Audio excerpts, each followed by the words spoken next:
What's up, everybody? Welcome back to another video. This one we're going to be building a strategy that is pretty well known. It's called a pairs trading strategy. Basically, the idea is if there are two stocks or two anything that are correlated,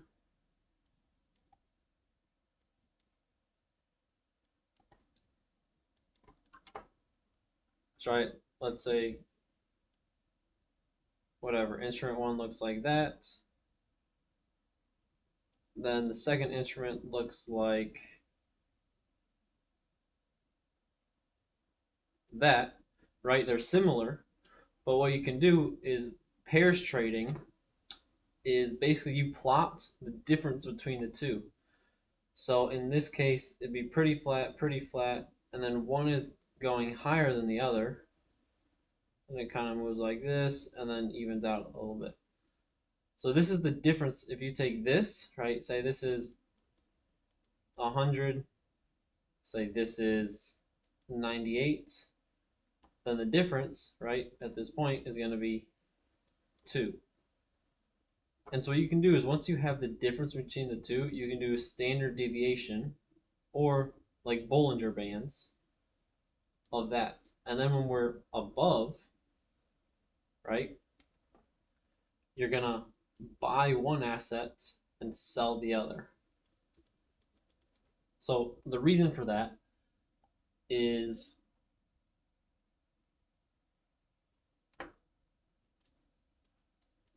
what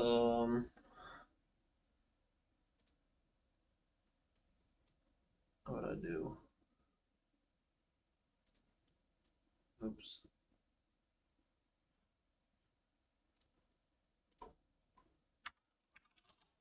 So basically what you can do is you're expecting two assets to move with each other, right? But when they deviate from each other, when one, say one has a really strong day and the other doesn't move, then the next day, or at least the idea with this strategy is you're expecting the two, right? One's up here. They were together, moving together. One moved up the other day. One's down here. You're expecting the two they're eventually going to meet back together. So what you do is you sell the one that is higher, buy the one that is lower. Now, if they both move up together or both move down, you shouldn't be losing or gaining money. You only gain money when they come back together, and you lose if they spread farther apart. So this is kind of a hedge fund type of strategy that, because it avoids systematic risk, it's only on those two stocks. So that is what we're going to try and do with futures, with just like with micros to the minis. So the one I'm working on right now is MNQ to NQ, which I'm not sure if this will work. But this strategy, we're going to code it just to see if they ever even deviate. I'm not sure if they do. They might be always exact. But I remember a time a couple months ago that, like, on a Friday, NQ was like 200 points above MNQ. And then on the Monday when they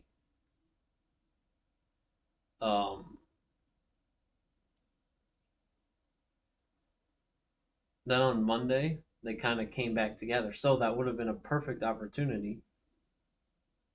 But now it doesn't seem that I can find it.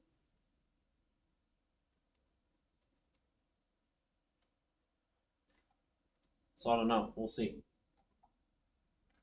So basically, the idea is if we're going to have a deviation threshold, so I say that's 5 points.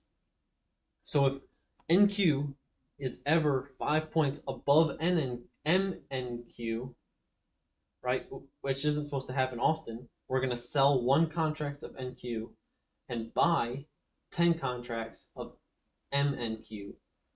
So then if price goes up or down, right, we should be flat. But as they come together, we should make money on the sell and make money on the buy. The only thing is, I'm not sure how often that actually happens. So let's get into coding it. I started a little bit. First thing you do is just import the strategy, or load the data series for the second instrument. So in this case, we're going to use NQ and NQ. So right, we have NQ. This basically just gets the current contract. Then we load it up. Now I've already tested; they're both working. Now we also have our deviation threshold, which, to start, let's do 5. Now it's going to be pretty simple. So if bars array, no, that's not it. Let me check something real quick.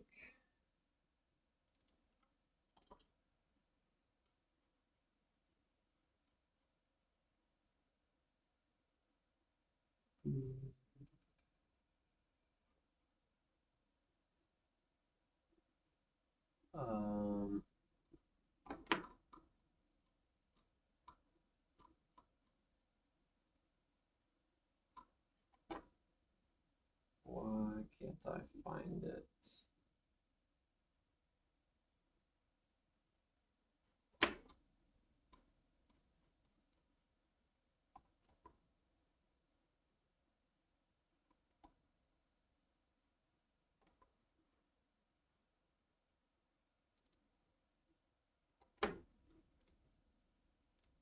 Okay, I think it's, actually can't remember right now. Bars in progress equals 1. Actually 0 is going to be our master instrument, oops, data series. So when you add a second data series, you have bars in progress, right? When you have 2 data series, so in this case we have MNQ, which is what we're going to run the strategy on, and then we have NQ, so we have 2. Bars in progress 0 is going to be every time MNQ updates, or your master instrument.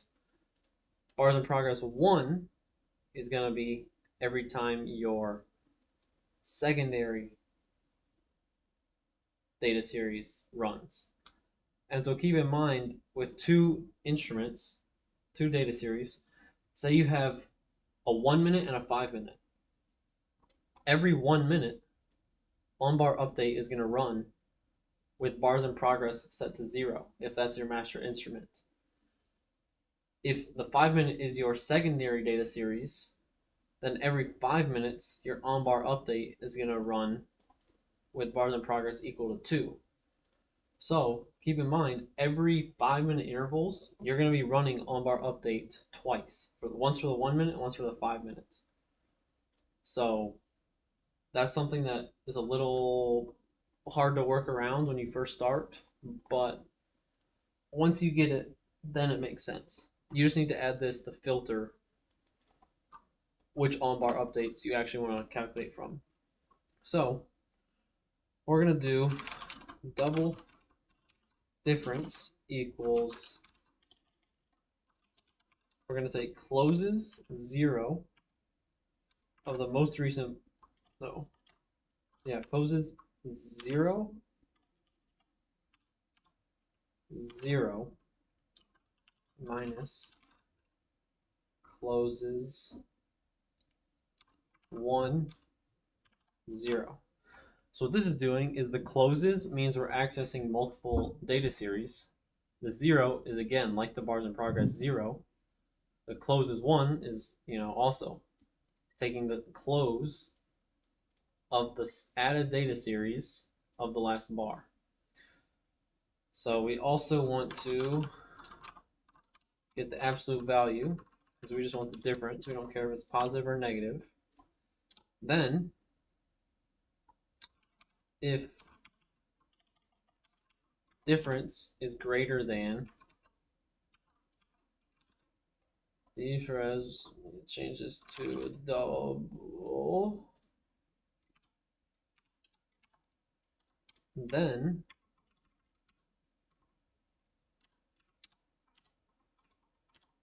I don't like how it keeps changing when I'm just trying to code. Then let's see. Let's just check if it ever even happens. Print deviation happened. Let's compile. Bars in progress does not exist. Okay, buddy.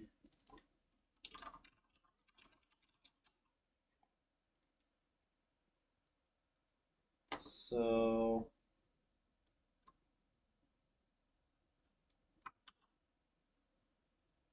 this is kind of what I explained.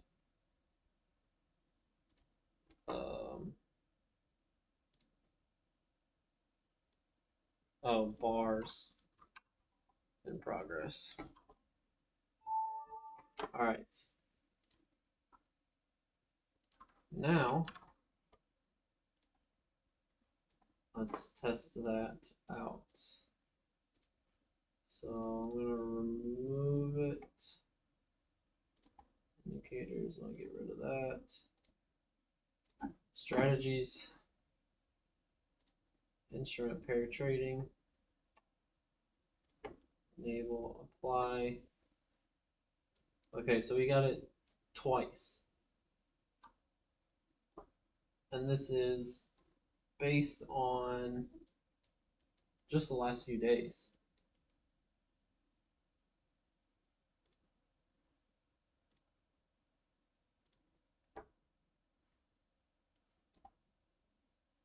Just since 2 days ago. So that's good. Only happening twice. That'd be, I mean, yeah, that's a good amount that we want it to happen. So let's come back to here. And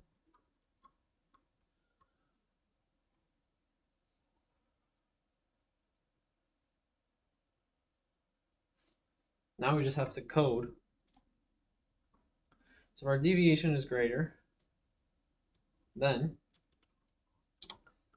if closes 0, 0 is greater than closes 1, 0, then, so this is saying that our master instrument, M and Q, is greater than our other instruments. Wait, actually, let me...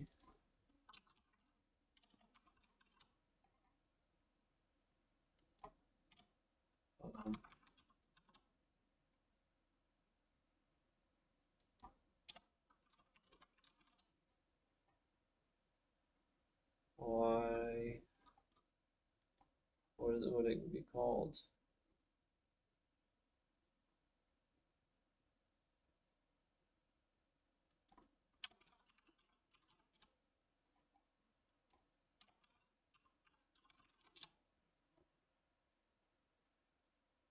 Gosh.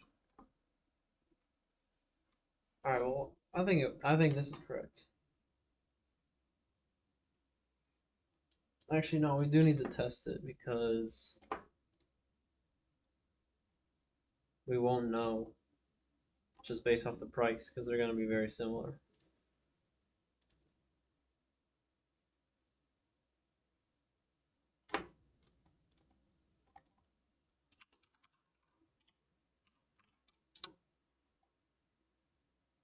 Why can't I?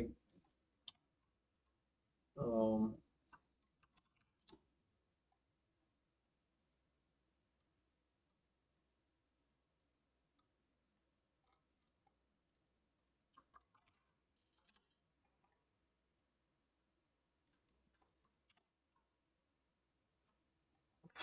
Why can't I find it?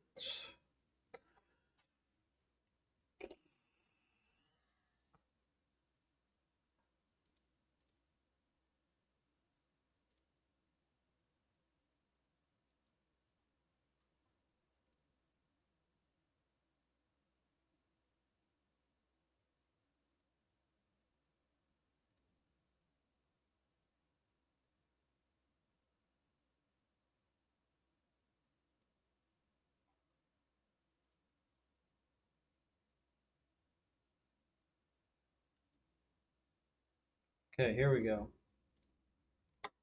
Closes. Okay, yes. So we're doing it right. So in the case of MNQ is higher, you want to enter short with short MNQ with a quantity of 10.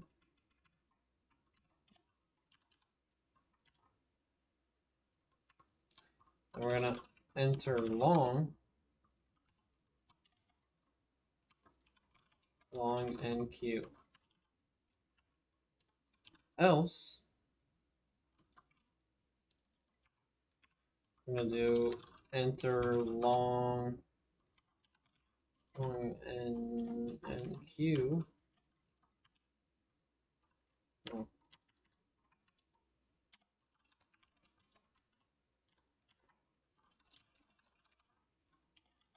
Enter short, I meant.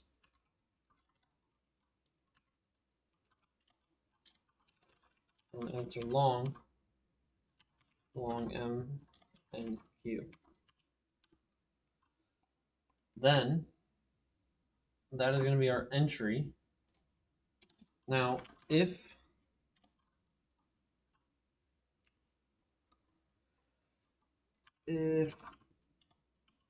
difference is less than, let's say, let's create a new variable.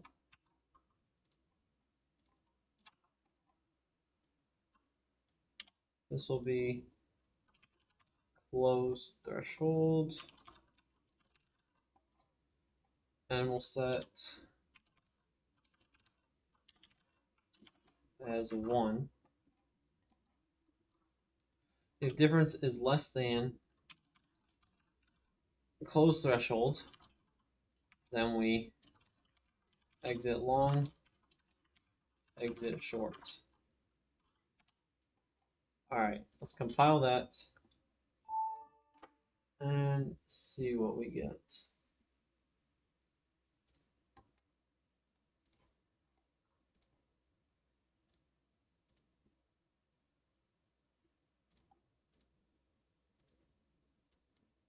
All right, so let's see.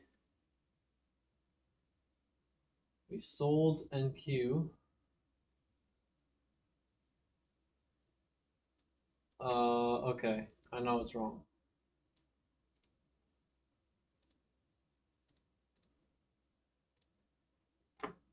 Oh shoot. This is what we got. Just the trade here and the trade there. I know it's wrong. And we lost both trades. So you can see here. So what we're doing is right now we're entering short and long on MNQ only. We need to specify we want to enter long on NQ or short on NQ. So here is what we're gonna do.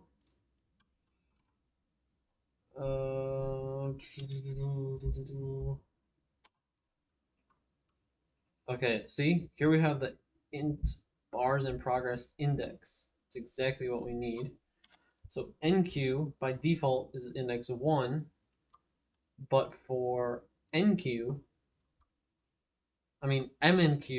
is index 0. NQ we want index 1, one contract, and then our string name, right? Bars in index Bars in progress index 1, quantity 1, string name. Now, same thing here.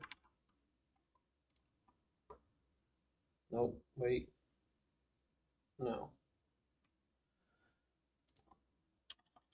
That is wrong. We want to go 10 long NQ, NQ, and then 1 short NQ. Now let's see how this works.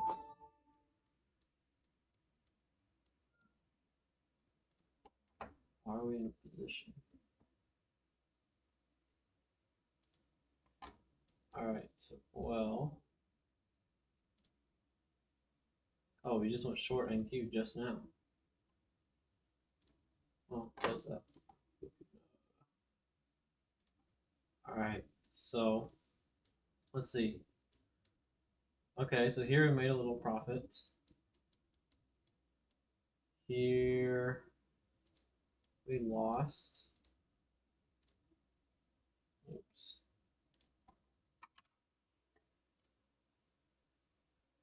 So this one we lost. This one a little bit of profit. Did I just X that out? So let's see the strategy performance. So we did still lose money. Now why is that?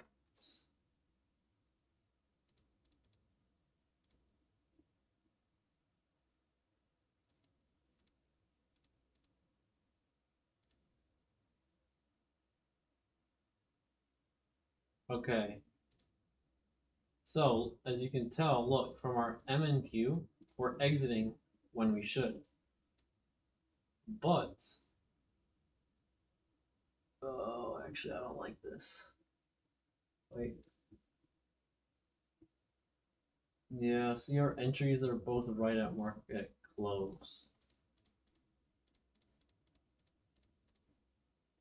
So, I mean, we're gonna get a lot of slippage if we run this in real life.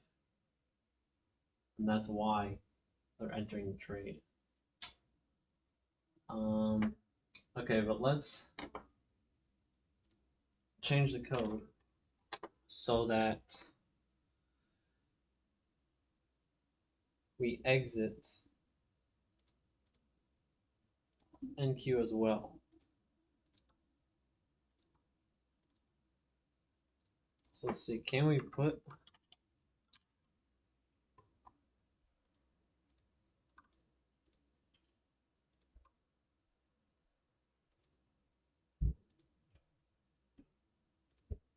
I think we can.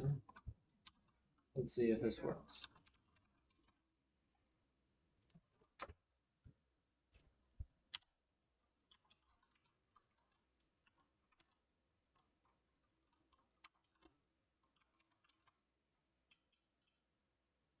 Wait.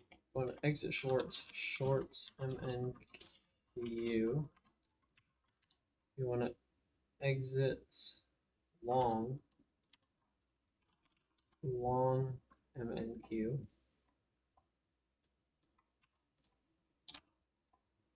Then we also want to exit long NQ and exit short NQ.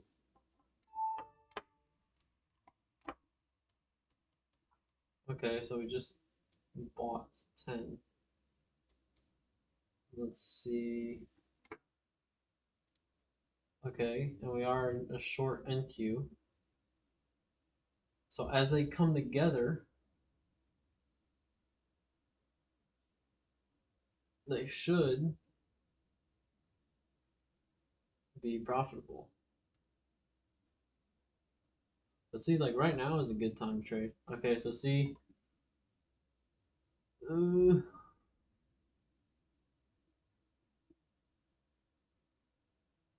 want to, oh shoot, I want to watch it. Also, we gotta test it's working now.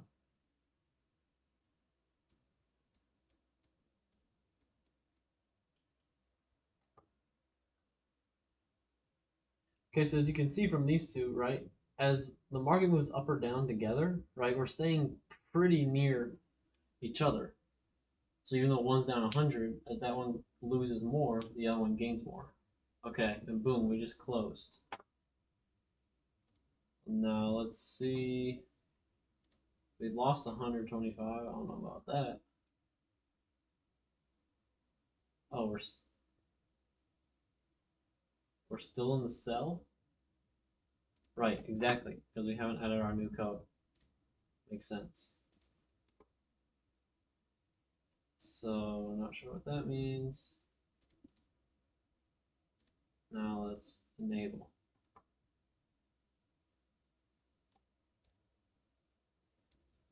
All right.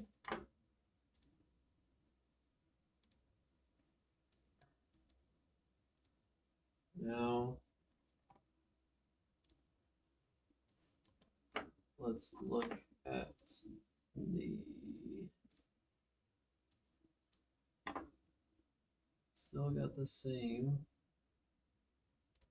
Still exiting on session close, huh? Did we compile? Yes, we did.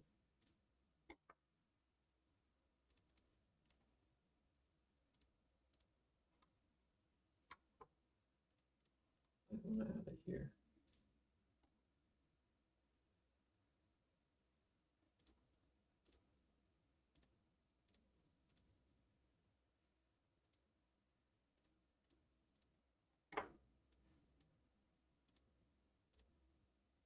Okay, we're exiting on session close, which is not what we want.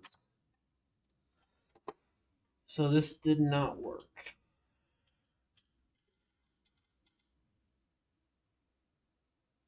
So we have to take the second approach, which is using the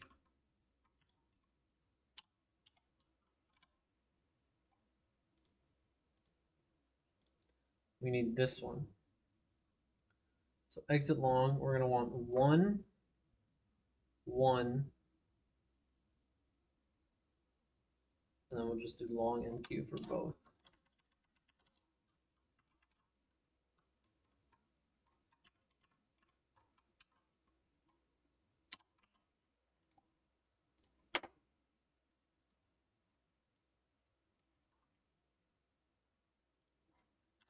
And then short as well.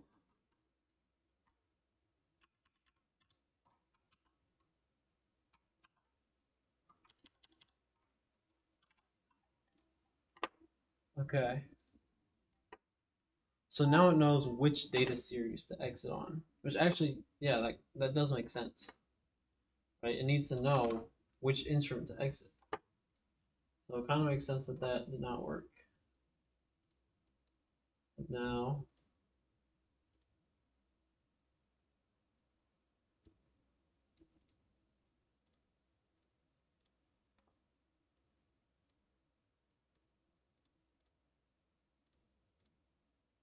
okay, but now we are exiting when we should. So the thing is, we're just not exiting in profit. Now, one reason that could be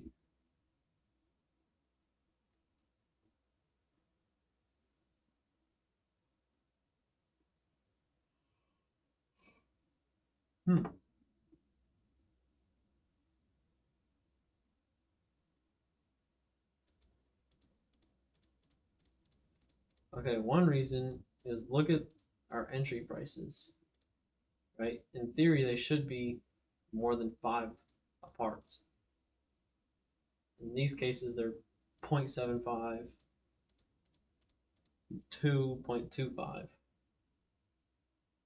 And then when they're exiting, it's also not exiting as it should. So I think that's just because of historical, because that's historical and not real-time data. So let's see if we close within half a point and our deviation is just 2.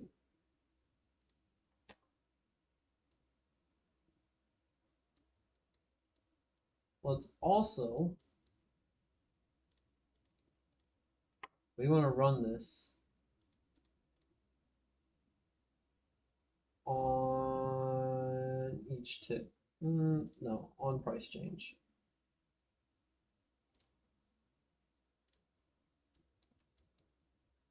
Now, every single time price changes, we're going to recheck the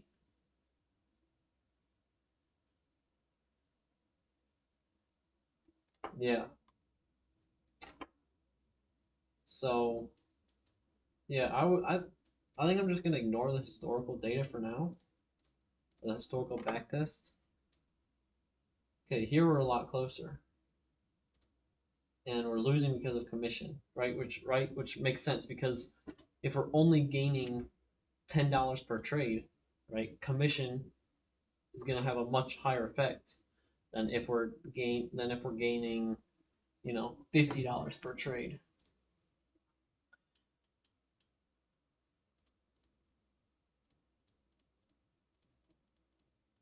So in some cases we are winning, like in here, or we have very small losses, or some bigger losses. So the reason for this is commission and slippage, getting out and getting in and getting out of the trade. So I'm gonna leave this running for a while so I can kind of see how it's working, and I think we should get more trades than just what it's showing here as it's running. Okay, we just got one and it just closed. So see, we just got another. So see, when there's high volume, it's going to happen a lot more often. We lost 50, but I mean, obviously with, oh, we lost 110. Obviously with, what am I trying to say? With such a small threshold, our trades are going to be happening with the tiny little deviation price, which means they're closer, which means slippage brings them even closer, which means there's less room for profits. So I'm going to let this run a while. I'll probably adjust this kind of to find a sweet spot for the threshold. And then in the next video, we'll try to, one, put in, so what can we do? Reduce the slippage is really what we want to focus on. So we can try doing limit orders, and then also exiting on limit orders. So not sure how we would do that yet, but I'll keep that in mind and try and think of a way that we can do that later. But yeah, that's it for this video. Hope you enjoyed it. Go ahead and try this out. I mean, the code is very simple. It's just this and that, and that's literally it. So go ahead, try it out. Try coding a little bit. It'll help you. And yeah, if you found this valuable, please like, subscribe. Take care. Peace.